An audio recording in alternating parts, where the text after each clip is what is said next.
يعني انا بلعب كرة في الفريق بتاعي، في فريق للصغيرين وفي فريق للسينيورز وفي فريق لحاجه اسمها الووكينج فوتبول. يعني انا دايما كان ابويا يقول لي انت هات مجموعه طب وخش اللي انت عايزه. فدايما انت يعني اقدر اقول دخلت طب مبسوط بس للاسباب الخاطئه. بتكون خبرات، طلب عليك بيزيد، بتبقى اشطر، اخطائك اقل. دكتور مصري شغال في انجلترا، داخل في ثالث سنه اللي هي في انجلترا، شغال في جلديه. ده جزء من المشكله اصلا ان الامتحان كله بيتعمل في مقر الجنرال ميديكال كونسل هنا في مانشستر. تقدر تقول ان هو الحمد لله هو كان سهل، يعني الحمد لله هو بس البروسيس الانجليز بيحبوا البيروقراطيه زي عينيهم. مساء الخير عمر فتحي، كراميلا عامل ايه؟ حبيبي. وحشني والله. والله وانت اكتر، اخبارك ايه؟ كله تمام. دلوقتي طبعا عمر، انا عارف ان احنا كنا دفعة واحدة، وانت دلوقتي قاعد في انجلترا بتشتغل جلدية، صح؟ مظبوط. الاول قول لي انت مبسوط في انجلترا؟ يعني مش عايز اتحنيك عليك بس هو ديفاين مبسوط. حلوة البلد يعني. والله البلد منظمة، مم. البلد آمنة، البلد فيها قانون، بس مش حلوة. يعني البلد يعني ما تقدرش تقول انها بلد انترستنج مثلا. مش البلد مصر يعني. لا ما فيهاش الحنكشة كده بتاعتنا دي مش يعني. الحنكشة المصري الجميلة اه دي. الحاجة اللي انا مستمتع بيها قلت لك كذا مرة واحنا لما اتقابلنا، هي موضوع الاورجنايزد سبورتس ده. هم مم. بيفرغوا طاقتهم كلها في الرياضات. تقريبا كل الالعاب اللي بيحبوها ليها دوري، على من اول مستوى الاطفال لحد مستوى ال60 وال70. عندهم اكتيفيتيز وعندهم كوميونيتيز بتجتمع لحد مثلا يعني في فرقه لحد الكوره مثلا. يعني انا بلعب كوره في الفريق بتاعي، في فريق للصغيرين وفي فريق للسينيورز وفي فريق لحاجه اسمها الووكينج فوتبول. يعني الناس اللي مش قادره تجري تتمشى وبيجمعوا نفسهم ويسافروا يلعبوا فرقه تانية ووكينج فوتبول. فاهم الكوميتمنت؟ ده ضحك فشخ الموضوع ده. انت يعني 70 80 سنة ونازل تتمشى بس ورا الكورة. لا، ومسافر لك مثلا 30 40 كيلو عشان تتمشى ورا الكوره. واواي جيم وهوم جيم بالظبط، ودوري وهداف وبتاع. حلو فالموضوع ده الموضوع ده. بالظبط هم عندهم حاجات لذيذه من ايه، يعني من قوه المجتمع، من شده المجتمع المدني وتطوره على مدار السنين، وان الناس كلها عندها اهتمامات مشتركه بتفضل تنميها لحد ما توصل لشكل شبه يعني سيستماتيك وستراكشرد، كأن في كيان كبير منظمه، في حين المجتمع هو اللي منظمه. فدي اكتر حاجه انا بحسدهم عليها وبحس بالانبهار، ولا زلت بحس بالانبهار فيها. انما بقى مم. الحاجات بتاعتنا، البلد بقى اللي بتقفل الساعه 7 8 بالليل، الضباب طول النهار. لما بتشوف شويه يعني النهارده الصبح زايد كان عندي في البيت، شاف شويه شمس جري على البلكونه علشان يقعد ما بتحصلش يتشمس. كتير. فاهمني؟ ايوه. عندك الاكل والشرب طبعا مش زي مصر. عندك الفسح بتاعتهم هنا كلها بارز وبتاع، يعني مش طلعتك يعني. ما فيهاش ثقافتنا الجميلة. لا ما تقدرش تقول كده. ف طب مستمتع بالجوانب اللي اقدر استمتع بيها وكونتنت. ما تقدرش تقول ان انا مبسوط، يعني لا زلت افتقد حاجات كتير في مصر يعني. تمام، ده حاسس انه رد فير يعني. طب اخدك بقى الحتة بتاعت الطب. انت اولا انت دخلت طب بمزاجك يعني؟ كان نفسك تخش طب، ولا زي كتير من اللي دخلوا طب انت عشان جبت مجموع عالي ودي كانت احسن اوبشن فدخلت طب؟ والله هو انا يعني الموضوع فيه وعليه شويه. يعني انا مثلا في حالتي انا اي واز جرومد ان طب ده احسن حاجه ممكن تخشها. دي حاجه كانت في مخي من وانا يعني منذ الصغر. ابويا وامي دكاتره وعمتي دكتوره، يعني عيله دكاتره. فالموضوع بالنسبه لنا ان دي قمه، وان هو يعني انا دايما كان ابويا يقول لي انت هات مجموع طب وخش اللي انت عايزه. فدايما انت فدايما انت ادعى دي. بالظبط. فانت عندك كلهم بيعملوا الحركة دي. اعتقد ان الكلمه دي اتقالت ل 90% من كله يا ابني كله بيقول نفس الكلمه. هات بس انت المجموعه وبعدين اعمل اللي انت عايزه براحتك. وبعدين بقى لا يعني ده، وبعدين اصلا يعني انا كنت اي جي ونتيجتنا طلعت بعد ثانويه عامه بكذا شهر. فانا يعني هم ما كان في بقى ايه الباك اب بلان، طب هنوديك الجامعه الامريكيه، طب الجامعه الالمانيه، طب هندفع مصاريف. طبعا يعني انت لو هندفع لك مصاريف يبقى انت لازم تجيب جي بي اي محترم. فابتدى بقى كل الكلام ده يعني ايه يلعب ايه هي الاوبشنز اللي اصلا هيقبلوا بيها. انا الولد الكبير في اسره مصريه متوسطه ينفع يقبلوا ان هم يعني اخوض فيها مثلا. اوفرول يعني انا كنت حاسس كانت عامل الجذاب في الطب بالنسبه لي كان البرستيج بتاعها، بيزد على اللي كان بيتقال لي من وانا صغير، يعني ان انا يعني دي احسن كليه ممكن تخشها. لكن انا كنت مهتم جدا بالتاريخ وبالسياسه والاقتصاد. انما يعني ما وصلتش حتى لمرحله ان انا اجرؤ ان انا يعني ايه اطرح هذا الطرح. فهي يعني اقدر اقول دخلت طب مبسوط بس للاسباب الخاطئه، يعني ملخص كده. متفهم. لنقطة البرستيج دي، يعني انت خلاص دخلت طب وبعدين هنطير بقى لحد الوقت اللي احنا فيه دلوقتي. هل حاسس ان دخولك الطب حقق لك هذا البرستيج؟ يعني هل انت حاسس دلوقتي بعد ما بقيت دكتور وخلاص واستابلشت وشغال في انجلترا، هل حاسس ان على الاقل البرستيج موجود دلوقتي؟ آه هي اتس نوت something I look up to. وبعدين انا اكتشفت مم. ان الموضوع ده مش مهم بعد وقت قصير من دخول الكليه يعني. اللي هو بعد لما تفرح بالبلطو شويه اكتشفت اللي فيها. انت بعد ما بتفرح بالبلطو شويه وتتصور في مم. المشرحه يعني خلاص انت بقى بيتبقى بقى ايه العجن بقى الرو العجن اللي موجود. فتبتدي بقى تحسب بقى، وبعدين انت بتبتدي تنضج بقى وتشوف انت اصلا بتحب ايه وما بتحبش ايه. فعلى على في موضوع البرستيج وايه يعني حققت لك ده ولا ما حققتوش. ما انا الصراحه ده مش يعني مش من الحاجات اللي انا بطمح اليها في الحياه دلوقتي خالص، يعني طب مش خليني اسالك السؤال بطريقه تانية. هل حاسس ان الطب مخليك عايش عيشه مريحه؟ ماديا يعني. ماديا. ماديا طبعا تقدر تقول ان هو فتح لك افاق محترمه وحياه الى حد كبير سيف واوبشنز، حتى بما ان انا اهلي دكاتره وعلاقاتهم كلها بناس في الطب. فحتى يعني انجلترا نفسها فتحت بفضل ان الواحد ذاكر شويه. لو الواحد قرر يرجع او يتنقل لبلد تانية ممكن علاقات اهلي تفتح لي مجال يعني افاق تانية. فانت داخل في مجال الى حد كبير سيف والى حد كبير مطلوب وهيفضل مطلوب. وبعدين بتكون فيه الموضوع بسيط، يعني هو انت بتكون زي شغلك، انت بتكون خبرات، طلب عليك بيزيد، بتبقى اشطر، اخطائك اقل، فالتسعيره بتاعتك اعلى وهكذا، يعني العجله بتدور. تقدر يعني it was a reasonable choice given الظروف دي. فماديا بكل تأكيد هي كانت اختيار موفق يعني. تمام. طب احنا دخلنا كده في الموضوع على طول، ويمكن ما تعرفناش عليك. يعني قول لنا كده. انا طبعا عارفك عشان انت صاحبي وحبيبي، بس لو حد بيسمعنا ما يعرفكش، عايزين كده عمر فتحي في كلمتين. انت مين؟ بتعمل ايه؟ بتشتغل ايه؟ تشتغل فين؟ والحاجات دي. انا دكتور مصري شغال في انجلترا، داخل في ثالث سنه ليا في انجلترا، شغال في جلديه. شغال مينلي يعني سرطانات جلد وتشخيص وجراحات. ده هو معظم شغلي.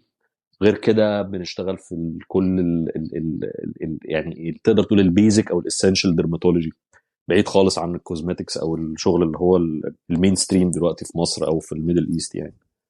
ده آه، بياكل ذهب ده.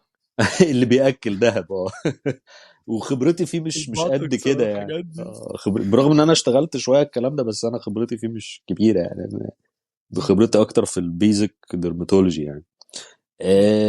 وانا دفعتك، هي دفعه ديسمبر 2014. انا يعني بس ده البيزك تعريف ال البروفيشنال يعني. انا دلوقتي يعني تقدر تقول يعني مش عارف اعرف نفسي ايه عن طريق ايه تاني افكار حلو، مثلا لا حلو كده قوي زي الفل. طيب زي الفل. زي الفل. عايز اخدك بقى للسؤال بتاع انت ليه قررت تسافر وليه انجلترا، تمام وامتى قررت ان انت عايز تسافر، يعني خلاص مصر بالنسبه لك ما بقتش نافعه وان انت محتاج ان انت تسافر، تمام وليه عايز تسافر واشمعنى اخترت انجلترا؟ تمام. هو انا من ساعه ما من قبل ما حتى نخلص امتياز وانا بحاول اعدي في الزماله البريطانيه على اساس انها يعني تنفعني في كارير، حتى يعني سواء انا قاعد في مصر او مكمل بره. الوقت ده كان في حوالي في اواخر 2015 اوائل 2016. الوقت ده انا كنت لسه بفكر وبشاور عقلي ان انا ممكن اكمل في مصر وامشي في سكه ال اللي هي الكوزماتيك ديرماتولوجي او المين ستريم. ما كانش عندي مشكله مع الموضوع ده قوي. شيله الزماله زمانك بالنسبه في حته تانية دلوقتي. ايه. كان زمانك في حته تانية. الله اعلم. لو انا اشتغلت فيها ما انا فضلت بشادو وبشرب المهنه لفتره طويله يعني. انما يعني ده حصلت كان كذا. تقريبا في امتياز يا عمر، صح؟ وانت في من بدايه امتياز، يعني انا من اوكي. بدايه امتياز لحد 2018، يعني من 2015 لحد 2018 كانت القصه ماشيه كده. انا بشيله الزماله من بعد الامتياز دي ناس كتير بتشيلها، انا ما عرفتش اشيلها. يعني انا عديت في الجزء الاول بعد ثالث محاوله، ومع ان انا كنت يعني بذاكر على قد ما اقدر، ما اقدرش اقول ان انا كنت من دحيحه الكليه يعني. وده كان مؤثر عليا جدا لان انا كنت حاسس ان انا عايز امشي اسرع، بالذات ان كان يعني زمايلي ليا حتى من دفعات اصغر بيمشوا بشكل اسرع، فده حتى في العالم بتاع الطب بالنسبه للناس اللي في طب ممكن يعمل بيردن حقيقي. في نفس الوقت بالنسبه للبروجرس في الشغل ابتديت احس ان يعني انا كنت مثلا بنزل بحاول اتعلم بيزك ديرماتولوجي في اوقات في الحسين واوقات في مستشفيات الجيش بحسب يعني بتوصيه مباشره بعلاقات ابويا. يعني انت هتنزل نايب زاير في الحته الفلانيه، حاول تتعلم هتنزل نايب زاير في الحته الفلانيه. انا ما شفتش نفسي في اي تخصص يعني او تحمست لاي تخصص، وبالتالي قلت ان انا ممكن انزل الجلديه على اساس انها اسهل سكه ليا ان انا اتعلم تخصص كويس هي اللي فيها اللي فيها ابويا او اهلي عندهم فيه كونكشنز. فكرت في الموضوع بشكل براجماتي بحت يعني. لما شفت بقى الدنيا ماشيه ازاي، وان السوق اصلا بيتشبع جدا، وان حتى موضوع الفلوس اللي جايه من الجلديه بيتنافس فيها بتوع الجلديه مع بتوع التجميل مع ناس حتى اصلا مش معاهم ميديكال ديجريز، وان الموضوع في جانب ابعد من ان انت شاطر ولا لا كدكتور، في جانب تسويقي كبير جدا، في جانب له دعوه يعني اسعارك انت بتعرض المنتج بتاعك يعني حسيت ان It's a business. It's بالظبط. becoming a business. بالظبط. وانا الشغل بتاعنا يعني السنتر اللي ابويا شارك في تاسيسه من 2003 يا دوبك فلوتنج دلوقتي مع كل اللي انا بحكيه ده. فحتى انت لو هتقيسها حتى ان انت هتحيد كل الكلام ده وهتشتغل كبزنس مان، فالبروسبكت بتاعتك في مصر اصلا مش خرافيه. يعني وانت ما عندكش الايدج في حاجه، يعني انت اللي عندك مثلا سنتر راكب على السنترز اللي حواليه في الماركتينج او سوبيريور عليهم في حاجه، ولا عندك الموهبه مثلا او الخبرات الجلديه يعني الفظيعه اللي ممكن بيها تايدج الناس. في دكاتره شطار وفي ماركتيرز شطار، فانت بقى يعني الصراع هيبقى مش يعني دوج فايت، فاهمني؟ الموضوع فعلا هيبقى صعب. وانت يعني لسه في البدايات، فهتبتدي عايز دي ولا دي ولا هتعمل الاتنين في نفس الوقت، وكل ده بيتخمر في دماغك بقى في خلال مش اسبوع ولا اتنين، ده مع الخبرات اللي انت بتجمعها وانت بتنزل المستشفيات العامه، وفي نفس الوقت بتنزل السناتر الخاصه تتعامل مع الكونسلتنتس اللي شغالين هنا والكونسلتنتس اللي شغالين هنا، نوع العيان ده ونوع العيان ده. في نفس الوقت انت مش ماشي بالسرعه الكافيه في موضوع الزماله، بحيث ان انت تبقى الدكتور استابلشد جوه مصر. بس هي برضو جانب من يعني رجوعا لموضوع الزماله ده، ان انت تخلص الزماله ده بيديك فرصه ان انت تشتغل جوه وبره. فده كان خيار فاليد، ولا يزال طبعا خيار فاليد لاي حد بيفكر لسه بيشاور عقله انا عايز اسافر او مش عايز اسافر. صح. كنت عايز اقول لك في موضوع الدوج فايت ده كمان، انت يعني حاسس برضو ان انت كان يمكن محظوظ شويه ان انت باباك في نفس المجال، وكان عندكم اوريدي حاجه established في نفس المجال، فيمكن دي قللت شويه من فكره ان انت تبتدي حاجه من الصفر. امم يعني الناس اللي بتبتدي طب في مصر وهي ما عندهاش الفاميلي سبورت ده، بيتهيألي الموضوع هيبقى اصعب كمان من كده، يعني عنك يعني. طبعا 100%. 100% انا بقول لك حتى هو ده ممكن يساعدني اوصل للرياليزيشن بتاعي اكتر يعني. ان هو حتى برغم اللي هو السبوزد ايدج اللي عندك دي، ان انت برضو مش مستريح او حاسس ان انت مستقبلك مش مضمون، او ان انت ممكن بعد لما تعدي في الزمالة وتجمع خبرات وتمسك السنتر ان انت برضو ما انت يعني ما فيش اي حاجة. التشانسز ار ان انت الدنيا هتتراجع مش هتتحسن، لان المنافسة عمالة تزداد والوضع الاقتصادي عمال يضعف. ف يعني تصبح ريسك بعد كل اللي انت بتعمله ده او بتحاول تعمله ده، تصبح الموضوع ريسك. فانا قرر انا من الاول خالص يعني مشيت في سكه زماله انجلترا، علشان زي ما قلت لك الزماله بتدي لك الفرصتين. بس انا امريكا من الاول بالنسبه لي ما كانتش اوبشن، لان نظرا للمنافسه الشرسه من ناحيه، ونظرا لان انا اصلا امريكا كبلد ولايف ستايل مش بتابيل ليا من ناحيه. انا انجلترا بتابيل ليا اكتر لاسباب كتيره، يعني لو حابب نخوض فيها نخوض فيها مفيش مشكله. كفايه البريمير ليج. واحد منهم طبعا ثقافه الكوره، يعني ابتديت بيها ثقافه الكوره هنا. بس انا اللحظه اللي انا قررت فيها ان انا عايز اسافر هي اللي انا ابتديت احس فيها ان انا مش بتحرك. يعني انا كنت وصلت ان انا معايا الجزء الاول من الزماله، وبحاول دخلت الجزء الثاني وما عدتش فيه. فحسيت ان انا استاجننت. ده بالنسبه للمذاكره. بالنسبه للشغل كان بقالي سنتين ثلاثه في بين المستشفيات في نائب زاير. أه حسيت ان انا وصلت لدرجه الخبره الماكسيمم اللي ممكن توصل لها بالمساعده اللي يسمح ليها موقعك. لان هم في مستشفيات كتير بالذات المستشفيات التعليميه بيبصوا شويه للنايب الزاير بصه يعني بالادب كده هنقول الضيف. ففي سقف او ليميت للي انت ممكن تتعلمه من مكانك ده. ومن ناحيه تانية الشغل البرايفت زي ما قلنا، يعني زي ما اتكلمنا. فحسيت ان الدنيا مرور لس انت اتحطيت في حته انت محتاج تاخد خطوه مختلفه علشان تكبر بقى ماديا، تكبر كدكتور يعني حتى على الصعيد الاكاديمي انا محتاج حاجه تتغير علشان تديني فرصه يعني اخد الزماله او اعدي في القصه دي، يبقى معايا شهاده، لان دي just as important as خبرتك الكلينيكال. ففي اللحظه دي انا قررت ان انا هبطل كل حاجه وهركز على المعادله. فالحمد لله يعني انا خدت المعادله بسرعه، يعني خدتها بسرعه بالنسبه يعني كل الوقت اللي ضاع في الزماله ده خلص في المعادله، يعني سهلت خلصها في ظرف تقريبا 5 شهور. وده يعني يعتبر وقت كويس. طب حلو. اه كنت عايزك تحكي لي بقى على البروسيس دي، يعني انت خلاص قررت ان انت هتبتدي المعادلة لحد ما وصلت انجلترا وابتديت تشتغل. البروسيس دي بقى خدت منك قد ايه وقت ومجهود و... والله ومصاريف والحاجات دي؟ لا، هو مصاريف الله يكون في عون الناس دلوقتي، الموضوع صعب يعني. متخيل قد ايه الموضوع صعب. وطبعا هو يعني هو كلمه يعني ايه على العامه كده، هو الطب مجال عايز فلوس. اي حد يخش طب هو لازم يبقى معاه باك اب فلوس محترم جدا، ولازم يبقى معاه باك اب علاقات.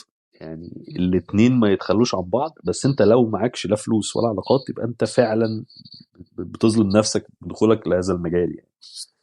آم، البروسيس بتاعت المعادله ابتدت هي بالنسبه لي اصعب حاجه كانت ان انا اعدي في امتحان الايلتس. قعدت مثلا دخلت الرايتنج بتاعه مأساوي، بالظبط. محدش يعدي في الرايتنج. انا فضلت اسقط في الرايتنج، مش اسقط حتى يعني، بجيب 6 ونص، كل مره اجيب 6 ونص، في مره جبت فيها 6، 5 مرات، لحد لما دخلت الامتحان. كان تقريبا اول او تاني امتحان في مصر يتعمل كمبيوتر بيزد. ده اللي عديت فيه، تايبنج مش رايتنج. بس فجبت 7، وبعد كده بقى الحمد لله بقى الدنيا اتسهلت يعني. انا من الناس اللي امتحنت في اللي هو بدايه صعود كيرف الناس اللي بتهجم على البلاب. يعني انا كنت مثلا عديت في اخر 12 2018. دخلت البلاب في مارس 19، اللي هو كان اول حاجه افيلول، وكان في اسكندريه.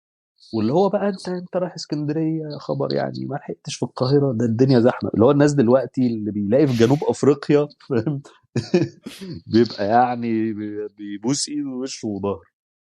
دلوقتي كل اللي متقفل بتاع الامتحانات فطبعا المواعيد، صح؟ طبعا ده، وفي كل البلاد، كل مم. البلاد الشباب اللي عايز يسافر مش لاقي. الموضوع مم. صعب قاسي يعني. آه مم. فبس عديت. رحت البلاب في اسكندرية، اه عديت، عديت. وبعد كده جهزت للجزء التاني. النتيجة طلعت في 4. جهزت للجزء التاني مع الشباب اللي كانوا داخلين نفس البروسيس، خدت اول ميعاد فاضي للبلاب 2، وده برضو بقى دلوقتي بقى عليه اقبال رهيب. مم. خدت اول ميعاد كان في 8 تقريبا، 20/8. والنتيجه طلعت بعدها بشهر برضو، الحمد لله عديت. ده برضه في مصر؟ لا ده في انجلترا. امتحان البلاب على ده جزء من المشكله اصلا، ان الامتحان كله بيتعمل في مقر الجنرال ميديكال كونسل هنا في مانشستر، حتى مفيش سنتر في اه، لندن. ما بيتعملش في مصر خالص، اللي هو الجزء الثاني بتاع البلاب. لا، ولا حتى في انجلترا. هو بس في مانشستر، يعني هو مم. مقر واحد في العالم. طب وانت كنت محتاج تعمل فيزا بقى والحاجات دي كلها علشان تطلع اه طبعا، اه مم. طبعا الامتحان. طب يعني كلفك قد ايه مثلا الطلعه بتاعت الامتحان بتاعت البلاب الجزء الثاني دي، اللي هو القعده تمام. والفيزا هو الجزء الاول كلفني حوالي تقريبا 250 او 300. بعد كده انت بتاخد كورس علشان تخش الامتحان. احنا بنتكلم بأنهي عمله بس الاول؟ آه، 52 و معلش انا 300. خدت بالي. 300 استرليني طبعا. اه ماشي اوكي. ما خدتش بالي معلش. الوضع صعب دلوقتي. انا متخيل يعني. تخيل دي قد ايه ممكن تبقى حاجه مغريه يعني، لو بعمله بالظبط. تانية يعني. بس فبعد كده الجزء الثاني تقريبا مصاريفه 570 استرليني. وعلشان تاخد الجزء الثاني لازم هتاخد كورس، ده كل الناس بتاخده اجباري. الكورس ده يعني ايديالي انت هتطلع انجلترا تحضره ان بيرسون، وبعدين تمتحن. بس اللي انا سامعه ان مؤخرا في على الاقل واحد من الناس البروفايدرز بتوع الكورس دول عمل مقر في القاهره، فدي هيسهل كتير جدا. الكورس تقريبا تكلفته 500. بس انت ممكن تحضر الكورس اونلاين، وبعدين تحضر في المقر ده الجانب العملي، تتدرب على المانيكنز، وتتعرف على الشباب اللي هم في نفس وضعك. ممكن تتدربوا مع بعض على الستيشنز. ممكن تشوفوا الروبوت اللي هو اللي بيقلب عيان في الامتحان. الحاجات دي، لان ده انت اصلا على ايامي انت كان لازم تسافر وتقعد لك مثلا شهر تحضر الكلام ده، تشوفه يعني على الطبيعه، وتتدرب هناك، لان ما فيش الكلام ده في مصر. فده كان كله تكلفه اقامه، واليوم في فدي انجلترا. وفرت شويه في ده المصاريف. يعني دلوقتي طبعا اصبحت موفره جدا. انما انت عشان تسافر تقعد بره، هتقعد لك بره شهر، هتدفع بقى يعني على حسب جوده المكان اللي انت هتقعد فيه. بتتكلم مش اقل من 600 جنيه مثلا، مش اقل من كده، نو واي يعني. استرليني برضه اه عشان بس. كله استرليني، انا بتكلم كله استرليني. فانت بتتكلم 500 الكورس ان كان بقى انت هتحضره في مصر وتكمل هناك، هتحضره كله في مصر وتطلع الامتحان وات ايفر. انت بتتكلم برضو افريج الاقامه لو انت هتقعد في مانشستر او ليفربول مثلا، اللي هي اماكن الكورسات الاكثر يعني popularity، مم. بتتكلم في على الاقل، على الاقل 500 600 كمان. مم. غير بقى المصاريف الشخصيه بتاعتك دي بقى ما اقدرش اقول فيها يعني، كل واحد يعني. اكل شرب، اه عايز تخرج، عايز تروح بالظبط. حته. مم. والفيزا، الفيزا برضو كانت على حسب ما انا فاكر كانت يمكن 300 جنيه اعتقد، مم. او يمكن اقل من كده، مش فاكر يعني بالظبط. مم. و... وبعدين الطيران بقى، الطيران يعني دي بقى اللي فعلا فيها يعني حاجات فاريبل كتير جدا، كتير جدا مم. بقى. انت ممكن تاخد طيران اللي هو السياحي ده اللي هو بيطلع من الغردقة، ممكن فالدنيا تبقى اخف شوية بس مش هتطلع بشنط كتير. وممكن بقى الطيران العادي بقى تخش لك مثلا في 500 جنيه استرليني برضو كمان، او 600 لو هتسافر من مطار القاهرة عادي دايركت على لندن وترجع يعني. بس مم. فالموضوع طبعا 100% مكلف. آه انما انت بتبص لها بقى بصت يعني، هي مش بس حتى فلوس قصاد فلوس، انت زي ما بقول لك انت بتوصل لمرحله انت محتاج تكبر يعني، محتاج تطلع من القوقعه اللي انت فيها. انا بحسد الناس اللي عندها القدره انها تواجه اللي بتواجهه في مستشفيات مصر، وتبقى دكاتره احسن، وتبقى دكاتره اشطر، وتبقى الناس معاها دكتوراه، والناس معاها زمالة من انجلترا او بورد من اوروبا، او انا ما اعرفش بيعملوها ازاي بجد يعني، محتاجه حجم من يعني كميه طاقه رهيبه. في ناس طبعا ما عندهاش اوبشنز تانية يعني، عندها اهاليها في مصر مثلا، عندها ارتباطات معينه في مصر. بس الناس اللي عندها الاوبشن الموضوع فعلا يعني it makes it يعني اصعب بكتير ان انت تكبر وتتطور بالظروف اللي موجوده يعني. ده كان السبب والدافع اللي هو يعني، انا من دايما كان السفر في الخطه يعني، ممكن في at some point اسافر، بس القرار اتاخد لما حسيت ان انا مش بتحرك، مش بطلع لقدام مم. بس. صح. that's fair. طب دلوقتي انت خلاص خلصت الامتحانات، بلاب 1 بلاب 2، جيت انجلترا، عملته وعديته ونجحت. ايه بقى اللي حصل لحد ما اشتغلت؟ آه وهل كان الموضوع سهل ولا صعب؟ هو الموضوع تقدر تقول ان هو الحمد لله هو كان سهل يعني، الحمد لله. هو بس بروسس يعني، الانجليز بيحبوا البيروقراطيه زي عينيهم. وانت اللي في الاول وفي الاخر اللي يعني اول انت بتقدم على شغل عن طريق ويب سايتس معينه، مم. والويب سايتس دي بتعمل شورت ليستنج للدكاتره. بتقيم يعني، انت بتحط مثلا، هو بيقول لك انا عايز دكتور هيشتغل الشغله الفلانيه يكون عنده المهارات الفلانيه. بس انت بتقدم وهو بيشورت ليستك، اللي بيشورت ليست ده موظف اتش ار مش دكتور الناحيه التانيه. مم. فهو شغل موظفين، عشان كده في ناس كتير بتتاخر في انها يجي لها شغل. انا كنت مثلا واحد من الناس دي. طبعا ده انا بتكلم بعد الفيريفيكيشن يعني، انت عديت الامتحان، مساله ان انت بتفيريفاي نفسك، وانه فلان اللي امتحن ده نفسه فلان اللي معاه شهاده الطب من مصر. بس دي بروسيس عادي، ده يعني كلام بسيط يعني، ورق يعني. دي مكلفة برضو ولا دي ورق بس؟ مكلفه بس مش يعني بتتكلم حاجه، لا فاكره كانت $100 او $200 يعني، مش مبلغ رهيب يعني. نسبة طبعا لبقية الحاجات يعني، بالظبط فدي بالظبط أقل خطوة مكلفة بالظبط يعني. بالنسبه مم. اللي انت هتدفعه في بلاب 2 يعني والسفر. مم. آم، ف... فبس يعني بتعمل تشيك وبيتاكدوا انه فلان هو فلان، وبيطلبوا منك شويه ورق تبعته، وبعدين بيدي لك ان انت اهلا انت ريجسترد انت ريجسترد في الجي ام سي. خلاص انت كده دكتور، تقدر تشتغل دكتور في انجلترا. انت ممكن تبتدي تقديم قبل المرحله دي اصلا يعني، لانها هي تحصيل حاصل. مم.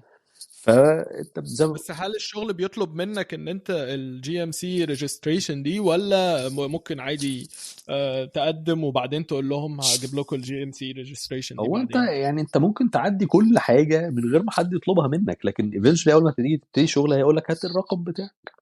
اه في فهمت. ناس في الانترفيو هيقول لك هات لي النمبر، في ناس قبل الانترفيو هيقول لك هات لي النمبر. في ابلكيشنز هتبتدي بحط رقم الجي ام سي ريجستريشن، وفي ابلكيشنز هتبتدي هل انت ريجسترد ولا لا، هتقول لهم اه، لان انت كده كده مسافه ما تيجي الانترفيو واول ميعاد الشغل هتبقى ريجستر. فهمت قصدك. بس هل هي بتاخد وقت طويل الريجستريشن دي؟ بتاخد وقت يعني ورق رايح جاي ما بينك وما بين حاجه اسمها الابيك اللي هم اللي متعاقدين معاهم يفيريفاي الورق، وبعد كده الورق ده بيروح للجي ام سي، وبعد كده فمنك ليهم ايميلات رايحه جايه، فممكن ياخد اسابيع. مم. انما في الاول وفي الاخر الموضوع يعني زي ما بقول لك روتين، يعني هم عشاق للروتين يعني. طبعا بيروقراسي يعني، بيروقراسي المملكة. بالظبط.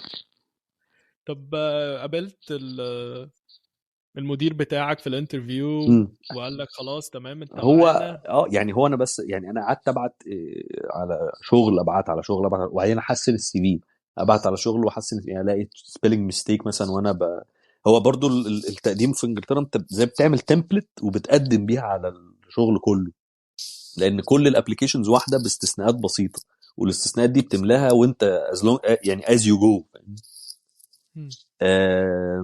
وبعدين لما مثلا بتاخد فتره ما بيجيلكش ردود او بيجيلك كله ريجكشنز، تبص ترجع تاني تشوف انت عملت ايه غلط فتحسنه، فيجي لك انترفيو فتحسنه، فيجي لك اتنين، وهكذا. فانا مم. قبل ما يعني بعد مثلا 3 شهور من التقديم ابتدت ال ابتدت الانترفيوز تيجي.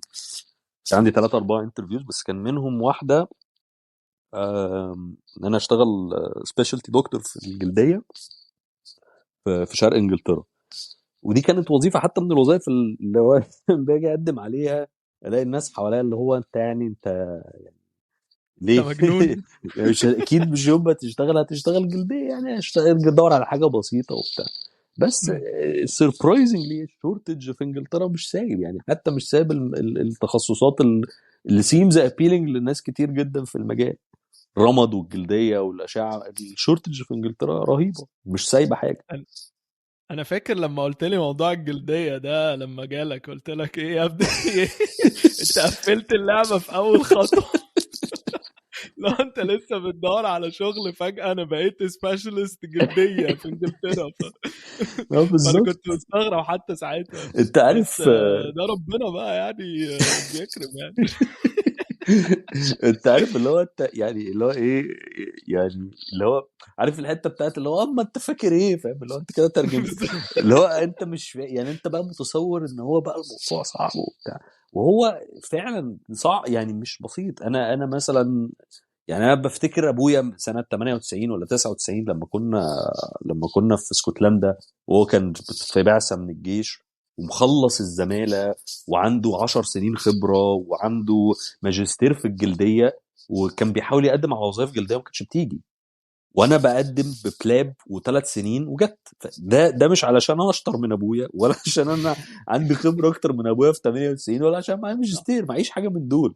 الشورتج اكتسحت الان اتش اس، وهم الموضوع فعلا وصل يعني ليفلز صعبه، وهم اسهل له ان هو يجيب دكاتره، فيجيب مثلا 5 6 يعدي يعني واحد او اتنين منهم يفت في السيستم فيسيبهم ويمشي الباقي، من ان هو يفلتر ويجيب اللي هو عايزه بالظبط على المقاس، لانه ما عندوش الرفاهيه دي. فاحنا في المرحله دي من الان اتش اس هم. طب بمناسبة الشورتج برضه عشان دي حتة مهمة، هل انت شايف ان الشورتج ده بيخلص او بينتهي any time soon، ولا انت حاسس ان الشورتج ده لا لسه مكمل، لسه عايزين ناس، اللي عايز يا جماعة يسافر يعني it's not too late، لسه الدنيا فاتحة جامد؟ بمناسبة الشورتج برضه عشان دي حتة مهمة، هل انت شايف ان الشورتج ده بيخلص او بينتهي any time soon، ولا انت حاسس ان الشورتج ده لا لسه مكمل، لسه عايزين ناس، اللي عايز يا جماعة يسافر يعني it's not too late، لسه الدنيا فاتحة جامد؟ ده هو مش بيكمل يا كريم، هو بيزيد. الشورتج بيزيد. الشورتج بيزيد. البروجكشن ل 10 و20 سنه قدام ان الزيادات مكمله وهتزيد كمان وهتعلى كمان، والديماند هيعلى كمان.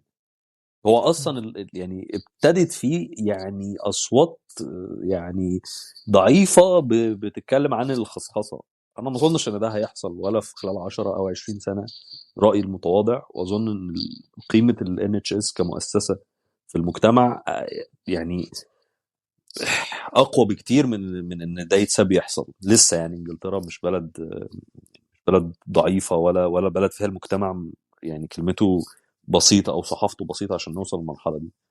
ولكن الشورتج مكمله، وطريقه اداره الان اتش اس الطريقه اللي الحكومه بتدير بيها المؤسسه مبوظه الدنيا خالص. وانت لسه هتحتاج اصلا تبني مستشفيات اكتر، ولسه هتحتاج تبني تعمل، او مش لازم تبني يعني، تعمل جي بي كلينكس اكتر. والمستشفيات والكلينكس دي هتحتاج تملاها بدكاتره. ومن الناحيه التانية انت مرتبات الدكاتره قصاد الانفليشن مش بتزيد كفايه، ففي ناس كتير بتطفش من السيستم لانهم اندر بيد، وده فير يعني. هم بيقارنوا نفسهم انت مش بيقارن نفسه بمصر يعني، هو بيقارن نفسه بامريكا وكندا، طبعا مقارنه يعني ظالمه جدا. او حتى يقارن نفسه، لو حتى يقارن نفسه بالمانيا وفرنسا وباستراليا ونيوزيلندا، هو لا، هو اندر بيد.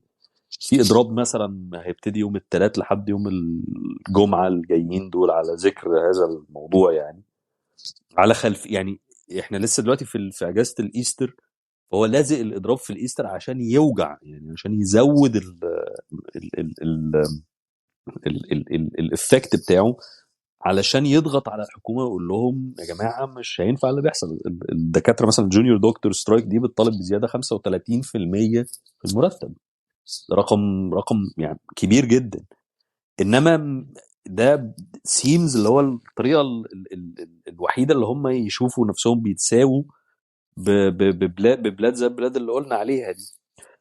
ومن ناحيه تانية الانفلكس بتاع الدكاتره مش مغطي خالص مش مغطي خالص الجابس اللي عماله بتتساب دي، سواء من ناس بتغادر السيستم او من ديماند بيزيد ومستشفيات محتاجه تتبني.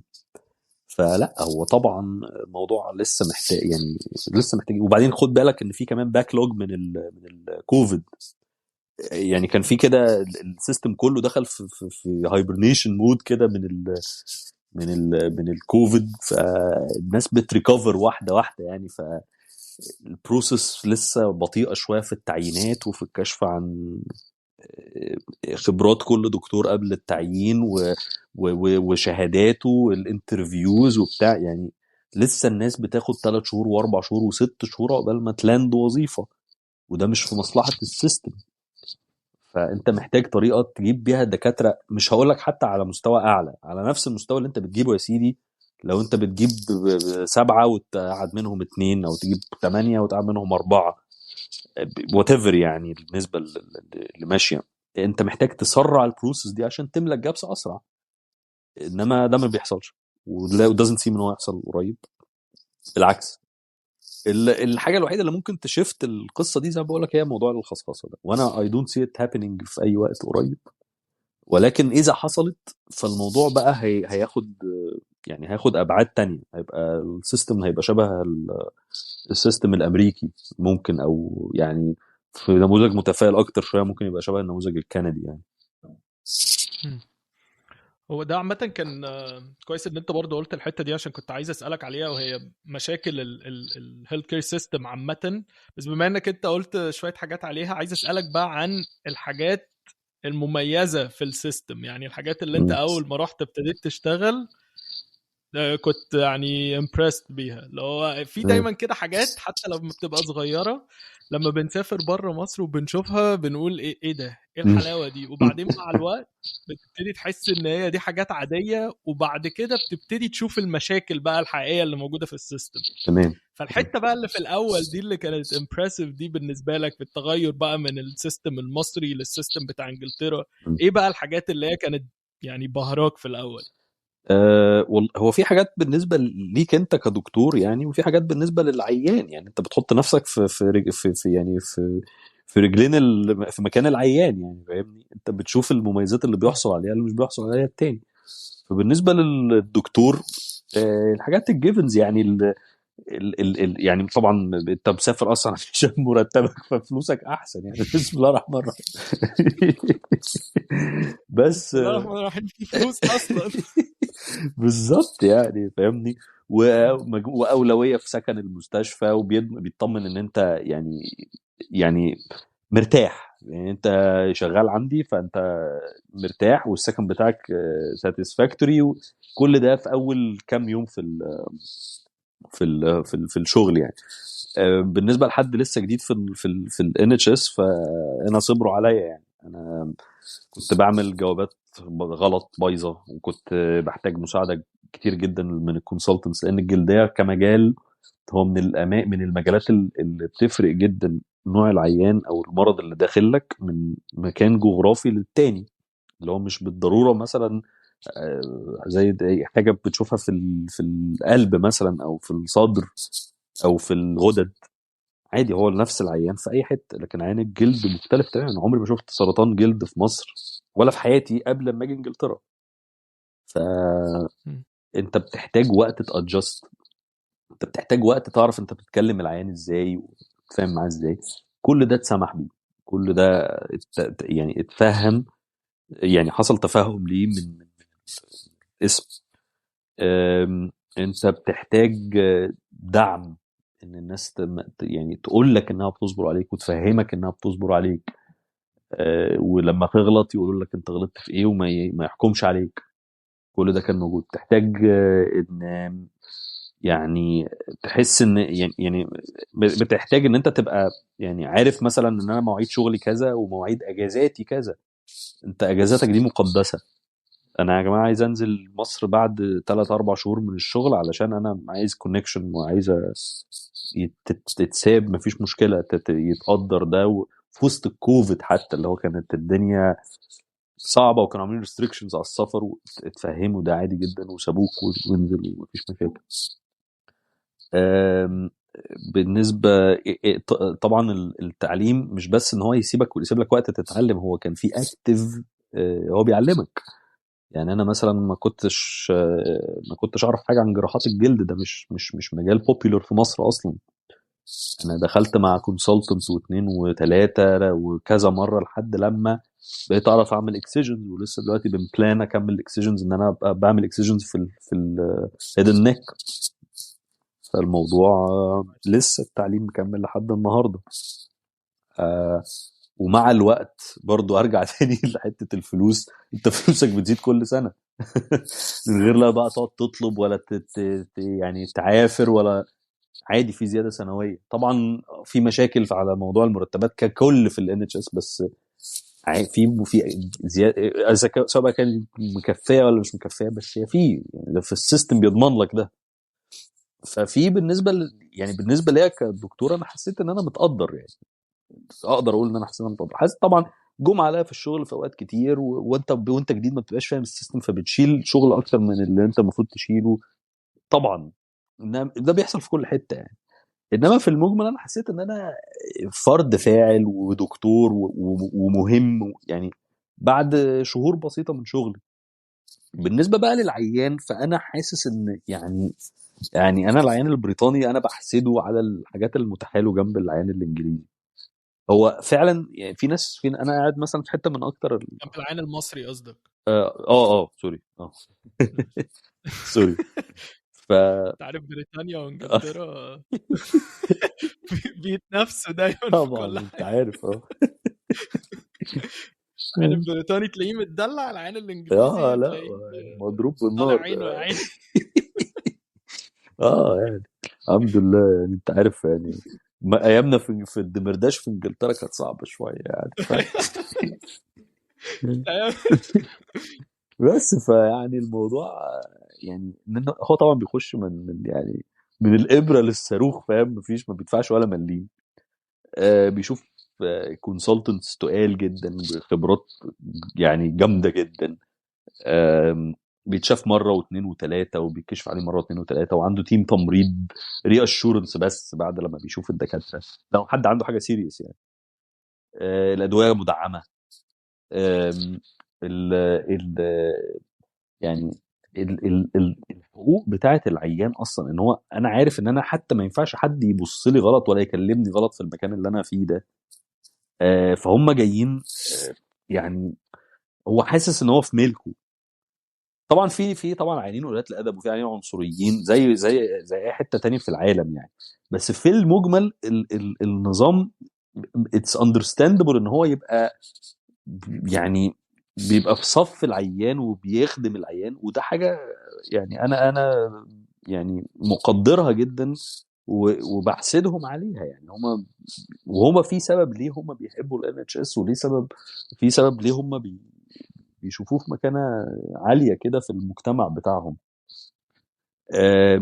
هما يعني اقدر اقول ان حتى في ثقه متبادله. يعني هو 90% 95% من العيانين اللي بيخش لك هو بيتقبل تماما اي حاجه انت بتقولها له، بيتقبل تماما اي مانجمنت بلان انت بتقولها له.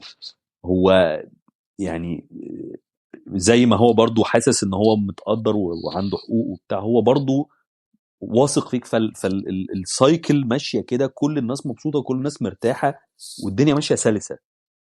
في تقدر تقول تحضر في الموضوع، وفي يعني من كتر ما الموضوع ماشي كده وجيل بيورث جيل ان الموضوع ماشي كده وان الناس دي في صفنا ومعانا، وتحس ان بقت في ثقافة متخمرة كده في المجتمع، او في كل الناس. يعني في مخ كل الناس في وعي كده لكل الناس ان ايه، احنا هنا دي حاجتنا ودول ناسنا واحنا معاهم وهم بياخدوا بالهم مننا، فالدنيا سموث.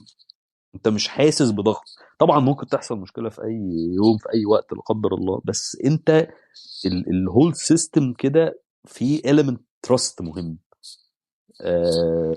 دي هو انا حاسس ان يعني انت لخصتها في فكره السيستم، يعني ان انت تبقى عايش وبتشتغل في الاوتلاين بتاع السيستم ده بيخليك مرتاح نفسيا، وبيخلي السيرفيس اللي انت بتقدمها احسن، واللي بيستقبل السيرفيس دي برضه بيبقى مرتاح طبعا نفسيا وواثق في السيرفيس طبعا، دي. حتى مع المشاكل اللي العيشه فيها. جوه الاستراكشر طبعا طبعا بتسهل حاجات طبعا كتير. حتى بقول لك مع المشاكل، في مشاكل جامده جدا مع قله الدكاتره بالظبط صح.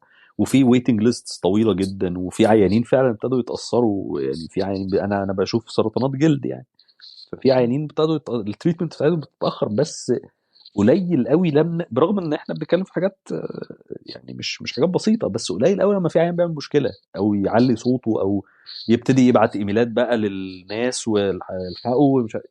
مش ده الاتيتيود، وده حاجه يعني كويسه جدا يعني كسيستم. يعني ده ما فيش بريز اعلى من كده للسيستم يعني. الحاجه التانيه برضو اللي نسيت اقول لك عليها هي موضوع الام دي تيز ده، اللي هو المالتي ديسيبلينري تيم ميتنجز ده، الحالات الصعبه اللي هم في كونسيستنسي ان هم بيعملوا اجتماع او اتنين كل اسبوع للحالات المستعصيه، يجمعوا فيها الكونسلتنتس على مستوى شرق انجلترا مثلا او على مستوى المنطقه، ويتكلموا فيها ويوصلوا لكومن كونكلوجن او كومن سولوشن ليها. ده طبعا دي سوبر سيرفيس. يعني فكره ان دي سيرفيس مجانيه للمواطن، دي سوبر سيرفيس. انت مقعد 10 كونسلتنتس بيتكلموا في حاله وبيوصلوا الاوتكم، ولو ما عملتش مشكله، لو عملتش نتيجه بيري ريفير للام دي تي. فلا يعني الموضوع ده طبعا ده اللي هو انت بتقول على الحاجات اللي هي يعني مزايا يعني. فدي طبعا دي كانت من اهم المزايا اللي انا نسيت اقولها، بس يعني رجعت لها يعني. يعني انا شايفها طبعا دي ميزه مهمه جدا، يعني ان انت مش محتاج تروح بقى فكره السكند اوبينيون، وان انت مش واثق في الدكتور بالظبط ده فتروح تسال دكتور تاني. انت السيستم لوحده بيخليك تستيب اب من الدكتور ده لمجموعه من الكونسورتيوم من الكونسلتنتس بيشوف الكيس بتاعتك. فطبعا ده جارنتي جميل، يعني ان انت هيحصل لك رايت دايجنوزس. الحاجه بالظبط. التانية كنت عايز اسالك عنها، الميزات بقى اللي في البلد. يعني قول لي بقى البلد، انت اول ما رحت بقى كنت مبسوط من ايه وكنت منبهر من ايه؟ طبعا النظام والنظافه والحلاوه مم. والحاجات دي، بس هي الحاجات اللي سبيسيفيك ليك انت اللي حسيت ان ايه، يا سلام على المطعم الباكستاني ده، يا سلام على مش عارف ايه اللي هناك. دايما كده بيبقى في حاجات بترتبط بيها اول ما بتسافر، بتهون عليك الغربة كده شوية سبيشالي في الأول. ايه بقى كانت والله انا الحاجات دي حاسس ان معاك؟ انا قلتها في الاول يا كراميلا، في الحته بتاعت اللي هو الرياضه وان المجتمع متنظم ومتقسم بالطريقه دي، وان اصلا المجتمع المدني في انجلترا في منتهى القوه، واليونيونز في منتهى القوه اصلا. فالناس عندها كده ثقافه ان احنا بنجمع نفسنا وبنشكل تنظيم وبنشكل مجتمع وبنشكل روابط. الموضوع ده بغض يعني هو يعني فاني انف هو حتى يعني الروابط الاسريه مش بنفس قوه الروابط اللي انا بتكلم عليها دي. بس هو ده طبعا كانت اكتر حاجه بالنسبه لي لذيذه، واكتر حاجه حاولت اندمج فيها، بغض النظر ان انا ما اقدرش اقول ان انا كونت صداقات من الكوميونتي دي، لان في فرق فاندمنتال في طرق التفكير و يعني والطموح ويعني والمبادئ ما بينك وما بين البريطانيين. يعني صعب ان انت تشكل صداقات قويه، ممكن تشكل علاقات طيبه، بس يعني في المجمل اقدر اقول ان دي اكتر حاجه ابهرتني في انجلترا، واكتر حاجه انا شايفها يعني رائعه، وان انا مفتقدها جدا في مصر، لان احنا كان عندنا نسخه اضعف منها واحنا صغيرين يعني. ودلوقتي تقدر تقول ان ما فيش حاجه اسمها كده اصلا في مصر. اختفت تقريبا. ما فيش حاجه اسمها كده في مصر للاسف يعني، مع انها في مصر كانت هتغير شكل البلد تماما يعني. أم، غير كده ما اقدرش اقول، لان انا برضو خد بالك انا في حته مكتومه شويه من انجلترا، يعني هي حته اللي هي نورفوك دي، مقاطعه نورفوك دي اللي هي اقصى شرق انجلترا. دي من الحتت الفقيره يعني، ما فيهاش اماكن سياحيه كتير، والسنتر بتاعها نوريتش ده كل تعداده على بعضه حوالي 120 الف بني ادم. فانت بتتكلم ان الدنيا مش كبيره قوي. المناظر الطبيعيه والبيوت والنظافه والكلام ده انا واخد على انجلترا من قبل كده. انا عشت اصلا قبل كده في بريطانيا وانا طفل، وسافرت انجلترا كذا مره سياحه وامتحانات وبتاع، فانا الجانب ده ما ابهرنيش زي ممكن يبهر ناس كتير اول سفرهم. أم، الاكل والشرب طبعا يعني هي دي كانت يعني دي من الحاجات اللي هي على الليسته التانية مش على الليسته دي خالص. فلا ما اقدرش اقول خالص. انما مثلا حاجه زي يعني المواعيد مثلا بتاعت حاجه زي الجوده بتاعت خدمه القطر مثلا او المواصلات بشكل عام ومواعيدها، كانت حاجه مهمه جدا، بالذات ان انا بسافر كتير، عايز اشوف صحابي هنا القريب واللي ابعد سنه. دايما ريلايبل، حاجه ريلايبل. انت القطر مثلا هيتحرك الساعه 5 36 دقيقه، 36 دقيقه بالثانيه يكون بيتحرك، تعرف تظبط مواعيدك بسهوله. أم، انما يعني حاجات كلها ميكانيكال، لكن ما اقدرش اقول ان في حاجه في البلد نفسها كطابع بلد او مكان ما انت ارتبطت بيه يعني. مش قادر اشوف الحكايه دي قوي. انت فاهمك. طب دلوقتي لو هقول لك عمر انت هترجع تكلم عمر تاني اللي قبل ما يسافر، وانت معاك نفس المعلومات ونفس النولج اللي معاك دلوقتي، هتقول لعمر ايه اللي لسه ما سافرش انجلترا ولسه ما امتحنش البلاب؟ هقول له هو تقول له يا مبدئيا، تنصحه بايه؟ هو انا لا انا 100% انا شايف ان خطوه البلاب اتاخرت للاسف يعني حاسس إن انا فقدت سنتين او 3 سنين، كان ممكن الخطوه دي تسرع. مش بعيد كان الواحد بقى معاه جنسيه دلوقتي، او بقى معاه صحه شويه يبقى اساسي في الفريق بتاعه مش احتياطي. فحاسس ان انا هقول له يفكس لل... للزماله، يركنها شويه ويركز في البلاب لحد ما يسافر، لان البيئه هنا بتساعده ان هو ينجح في الامتحانات الاصعب او يتدرب لها عن البيئه في مصر. ولان انت اول ما بتتخرج بتحتاج حاجه تحسسك بسنس اوف اكومبلشمنت بسرعه، علشان صح. الركنه او كتر الاحباطات مع المحاولات او وات ايفر، يعني ان انت تفضل ستاجننت لفتره طويله هتدخلك في فيشس سايكل مش حلوه، وهتصعب عليك بعد كده ان انت تطلع منها. ده اللي حصل لي. تبقى كل ما الدنيا بتعك اكتر، كل ما بتصعب ان انت يعني تخرج منها. والبلاب اذا فير تشالنج لحد في المستوى ده اللي هو لسه حديث التخرج، واذا فير اوبشن لحد اوريدي السفر في يعني شيء مقبول بالنسبه له، او من ضمن البلانز او البوتنشال بلانز بتاعته. ف يعني انجز نفسك وخش بلاب بسرعه، خد على البلد اسرع، مستفيد منها اسرع، واعمل الاختبارات الاصعب قدام شويه لما تبقى اكثر خبره واتقل و... وحتى منتلي ستيبل اكتر، منتلي وسايكولوجيكلي ستيبل واتقل، ما يبقاش الموضوع انت واخده على اعصابك زي امتحانات الكليه. انا مقتنع ان احنا بنفضل عيال لحد ما بنتخرج، حتى بقى 23 و24 سنه، يعني سنك كبير بس مخك عيل. ده للاسف يعني دي مشكله كبيره في طلب الطب يعني. فيعني طب كويس ان انت جبت سيرة طلب الطب، عشان كنت عايز اسألك السؤال التاني بقى. لو حد دلوقتي بيسمعنا طالب في طب اولى تانية تالتة، لسه بقى في الاول م- خالص، ومهتم بالسفر وبيفكر من ان هو يسافر من وهو لسه في اول سنين الكلية، م. تنصحه بايه لو هو عايز ياخد نفس الطريق ده بتاع انجلترا؟ والله لا، انا انصحه الاول يروح امريكا. هو ما عندوش مشاكل مع امريكا. يعني هو امريكا خلينا نتفق ان امريكا هي فيها الفلوس الاكتر، وفيها المستشفيات اللي فيها سيرفيسز احسن، وفيها الريسيرش الاحسن. ويعني اوفرول لو حد انفستد في المجال يعني في مجال الطب، يعني هو بيحب الطب، طبعا امريكا.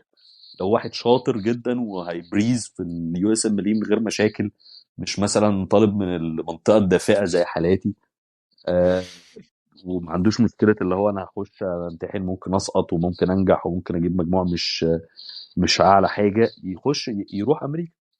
لو حد ما عندوش مشكله ثقافيه مع امريكا زي برضو، يروح امريكا.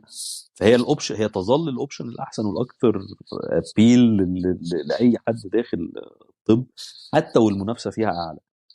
انما اللي عايز يروح انجلترا لاي سبب من الاسباب بقى، ثقافيه، او عايز يبقى قريب شويه من مصر جغرافيا، او بيحب الساندي ليج وعايز يلعب في الساندي ليج كهوبي، سايد هوبي زي كده، جنب ال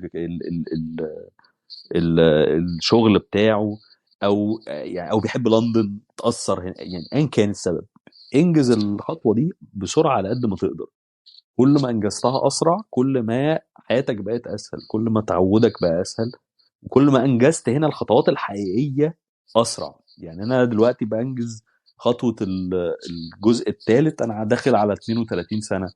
لو كنت مشيت اسرع شويه كان زماني ممكن لسه في 28 29 وفي نفس المرحله. الله اعلم يعني، انا يعني الحمد لله على كل حال، انا مش متضايق. لكن كل واحد وسكته واختياراته يعني. بس يعني كل ما كانت الاختيار انت بتعمله اسرع، كل ما فرق معاك. الحاجه التانية اللي هقولها له، ما تحبطش يعني. السكه، الامتحانات دي يعني فيها رزق جامد جدا، وفي ناس شطار اضطروا يمتحنوها اكتر من مره، وفي ناس على الله دخلوا ونجحوا، وفي ناس قطعوا اسمها ايه دي البتاعه بتاعت القسطره باسنانهم ونجحوا، وناس وناس دي طبعا قصة هنحكيها في حلقة لوحدها. اه يعني فاهمني. وناس كانت يعني عندها نيابات في الجامعه وما نجحتش من اول مره، فمفيش مقياس. فما صح. تحبطش، مفيش اصلا يعني. انت مش في سباق مع حد، انت بس بتحاول تحسن حياتك انت. و صح. والحاجة التانية بقى دي قدام شوية بقى، انت بتحاول لما تطلع وانت اصغر، حاول تطلع على بلد، على بلد جوه انجلترا تكون يعني فيها زي لندن او مانشستر، تكون فيها مالتي اثنيك ومالتي كولتشرال، قبل تاخد على البلد بشكل يعني، يعني اللي هو ايه، مور سموث. اه تبقى في الترانزيشن. بلد انجليزية صرف. بالظبط، خصوصا لو انت مسافر لوحدك يعني. ضغط الشغل ممكن يكون اعلى، بس التحول ده ممكن يحتاج بافر شويه قبل لما تعرف تلف على حتت تانية، اماكن تانية يعني ممكن تبقى less يعني culturally open يعني. صح. مهم قوي النقطة اللي انت قلتها برضه يا عمر، بتاعت يعني ما تحبطش، علشان انا بحس برضه ان في ناس كتير، خاصة يعني الشباب الصغير اللي في الكلية او اللي لسه في امتياز وبيقرر السفر، اللي هو بيركز قوي في طريق واحد على اساس ان الطريق ده هو الطريق الوحيد للنجاح او الوصول، ولما بيفشل خلاص بتبقى الدنيا ضلمت. امم بس هو في حقيقة الامر ان ما هو مفيش طريق واحد للنجاح، يعني هو مفيش حاجة كده روشتة هو ده الطريق اللي لو عملته هتوصل هتنجح. هو في طرق كتير في طرق كتير فعلا للنجاح، انت بس تشوف ايه اللي يناسبك. يعني زي ما انت قلت كده، في ناس قاعده في مصر ومبسوطه، وفي ناس في انجلترا ومبسوطه، وفي ناس سافرت استراليا ومبسوطه، وفي ناس في امريكا ومبسوطه، والعكس يعني في برضه ناس في الحته دي ومش مبسوطه. في ناس بتسافر الخليج ومبسوطه، في ناس في المالديفز مم. وفي افريقيا. فقصدي يعني ما تركزش قوي على حاجه واحده، ان دي الحاجه الوحيده اللي يا اما هي يا اما خلاص انت حياتك مم. باظت، وما تحبطش فعلا. دي نصيحه هو مهمه. كراميلا يعني كابتن محمد صلاح كان هيموت ويجي الزمالك، والاستاذ ممدوح عباس قال لك لا ده ما يعني مهارته مش دون كفايه يعني ما دون المستوى. اه يعني ف خليني اعيط بس بقى فخد التالت على البالون دور بعدها بكام سنه يعني. يعني لو كان راح الزمالك كان زمانه يعني لسه معاه 2 دوري دلوقتي ولا حاجه و... وبيتشتم عادي، فاهم؟ مفيش مشكله دلوقتي الراجل يعني الهداف التاريخي لاكبر نادي في انجلترا وتالت احسن لعيب في العالم مش عارف مره ولا مرتين، وبوشكاش يعني فيعني بس يجي ايه ده جنب شيكابالا. بس طبعا. بس هنا المغزى هنا ان ده مبسوط وده مبسوط بقى يمكن. بالظبط. بس ايوه، انا كنت عايز اطلع بره الطب شويه، مم. واقول لك نتكلم بقى عامه. يعني انت بتسمع بودكاست عامه؟ والله هل مهتم باي بودكاست او اي تشانل اون يوتيوب، اي حاجه بتسمعها بشكل والله دوري؟ انا يعني بسمع بلال فضل بشكل ريجولر، وبسمع خالد فهمي على قد ما اقدر يعني الحاجات اللي بينزلها. بسمع حاجات كوره، أه ممدوح نصر الله يعني عشان بيشجع ارسنال. أه وبسمع يعني ما تقدرش تقول بودكاست قوي، بس في يعني في شويه حاجات توثيقيه بتنزلها التلفزيون العربي من حين لآخر عن يعني حرب أكتوبر أو عن 52 أو عن حزب البعث. الحاجات دي بتبقى لطيفة يعني. آه بس يعني ده اللي أقدر. ساعات بخش يعني ساعات سبيسز تويتر برضه لو دي عايز تحسبها. بشوفك انا في تويتر. شوفك وانا مستخبي كده. بس يعني بآخر مرة دخلت كانت من فترة يعني. بس يعني لكن دول المجمل يعني. طبعا انت بتشجع الارسنال ومشجع تنيني للارسنال طبعا في انجلترا، النهارده وزملكاوي نتيجة في وحشة مصر. للأسف. الحمد لله يعني. النهارده كان الارسنال وليفربول وتعادلوا 2-2. للأسف. بس يعني طب قول لي غير الكوره وغير الحاجات اللي تتفرج عليها، بتعمل ايه تاني في وقت الفراغ؟ ايه اللي بيسليك؟ يعني والله الكورة طبعا واخدة أكتر جانب من حياتي، بس غير الكورة بحاول أتواصل مع الشباب اللي هو دفعتي. يعني حاسس بالامتنان الشديد للتكنولوجيا في الحتة دي، لأن أنا ده حقيقي. لان انا دي اهم حاجه انا طلعت بيها من الكليه، والحاجه اللي انا دايما لما بفتكرها عمري ما بندم ان انا دخلت كليه الطب حتى وانا ما كنتش مستمتع بالدراسه. ودلوقتي ما اقدرش اقول انا مستمتع بالشغل يعني. هو شغل، انما وممكن تكون انت كويس فيه او اديكوت فيه او وات ايفر المسمى يعني. أم، انما دايما انا بفتكر ان الواحد عمل يعني عارف ممتازه من الكليه، عمره ما كان هيبقى في المكان اللي هو فيه من غيرهم. فأنا بحاول على قد ما أقدر أتواصل معاهم وهم مش قليلين، فأنت محتاج وقت أو محتاج تكرس كل يوم شوية وقت عشان تتواصل مع واحد فيهم. فدي بفضل على صلة يعني بالشباب، وبفضل على صلة بأهلي أبويا وأمي وإخواتي على قد ما أقدر. أم، بحب يعني بحب أتفرج على أفلام مصرية كلاسيك على قد ما أقدر. مش ايوه، قول لي بقى، قول لي ريكومنديشنز كده. لا ولا اي ريكومنديشنز يعني. انا بفتح مكتبه عادل امام مثلا اخش على اي حاجه، تمانينات بقى تسعينات اللي يجي. مش عارف تشوف شفنا مش فاكر فيلم نجيب الريحاني قريب، شفنا حاجات لفؤاد المهندس. انت بس ده برضو علشان يرجع يفكرك بمصر كده كل شويه يعني. اه، علشان يعني الغربه اصلها بتطلع لك الحته دي يعني. انت تقعد تبقى قاعد كده تفتكر ان انت عايز تاكل كشري من العدم، فاهمني، او عايز تسمع اغنيه لام كلثوم مثلا من العدم. ايوه فعلا. ف... الحاجات اللي هو وانت في مصر كنت بتفتكرها كرنجي و ايه فاكس وبتاع، لما بتسافر وبتتغرب بتحس ان هو ده اكشلي هو ده كور بالظبط الكالتشر المصري. هي الحاجات الكرنجي اللي انت بتحس اللي هي ملزقه دي، هي دي اللي انت بتبقى محتاجها. بالظبط. يعني انت بتقعد يعني بتشتاق بقى للحاجات دي. فانت يعني وقت كتير بيبقى رايح انا قاعد بتفرج على الفيلم ده او بسمع الاغنيه دي او بتواصل مع فلان. هي كلها اقدر اقول كلها حاجات بتريفولف حوالين مصر او حياتك في مصر او الحاجات اللي انت مفتقدها في مصر. ويعني هي حاجه ما تقدرش تهرب منها. يعني الواحد لما بيسافر هو بينخرط في حاجه من الاتنين، يا اما بينخرط تماما ان هو بيتحول الى فرد من المجتمع الجديد، يا اما بيحاول يكلينج في الحاجات القديمه ما بتمشيش يعني كده كده. صح. فانا من الناس اللي هي يعني بتحاول تنزل مصر في اي فرصه، وبتحاول تكلينج في الحاجات اللي بتفكرها بحياتها في مصر يعني. ومن الناس حتى اللي بتخطط انها يعني انها في لونج تيرم بلان تساتل في مصر بشكل ما يعني. ما حدش عارف يعني ايه اللي هيحصل بكره، ويعني ربنا يستر. يعني الاوضاع السياسيه والاقتصاديه تسمح بده، بس ربنا يستر فعلا. الالتيميت بلان هي ان الواحد يرجع للروتس بتاعته، يعني دايما في المخيله.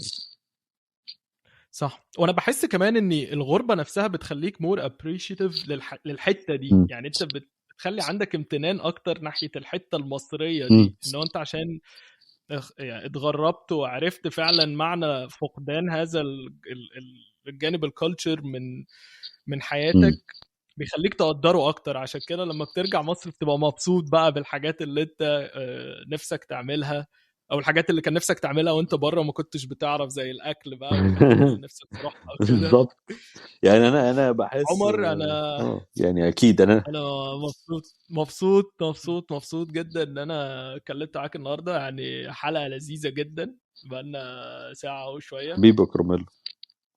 والله اتبسطت جدا، واعتقد ان الناس برضه اللي هتسمع هتتبسط وتستفيد. بس عندي ليك بقى سؤال في الاخر، لو حد حابب يتواصل معاك، هل عندك مشكلة ان انت تحط مثلا الفيسبوك بتاعك لا او الايميل لا بتاعك لو طبعا. حد عايز يتواصل معاك لا طبعا. بشكل مباشر، يسألك عن حاجات اللي معينة؟ عايز يسأل في أي حاجة يعني يا كرم الله يعني أهلا سلام. وسهلا طبعا. يعني أعز ما عليا. قلب كبير والله. حبيبي. حبيبي يا عمر، ومبسوط والله النهاردة. حبيبي يا كرم الله. و انا قافل يعني، هسيبك بقى علشان ايه، احنا دوبك بتتعرض الساعة كام الحلقة؟ الحلقة لا لسه بقى، دي هقول لك تلفزيون عليها. إيه؟ طب تلفزيون. دي هتنزل على سبوتيفاي. اول ما تنزل انت اول واحد هعمل له فيه تاج. طب الحمد لله، متقلقش، كتر خير. اكتبها كتر باسمك. خير. ما أكلم أمي بقى أقول لها. لا ده انا اكلم امي وانا اكلم امي ونجيب العيله كلها عشان الريتش عشان نعمل فيوز محترمه. ماشي.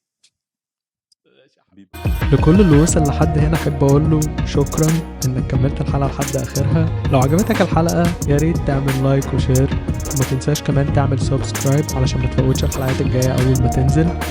ولو عندك سؤال ابعت لنا على الويب سايت www.thenomadmd.online، اوعدك هنجاوب عليه. واستنانا الحلقه الجايه. بس كده.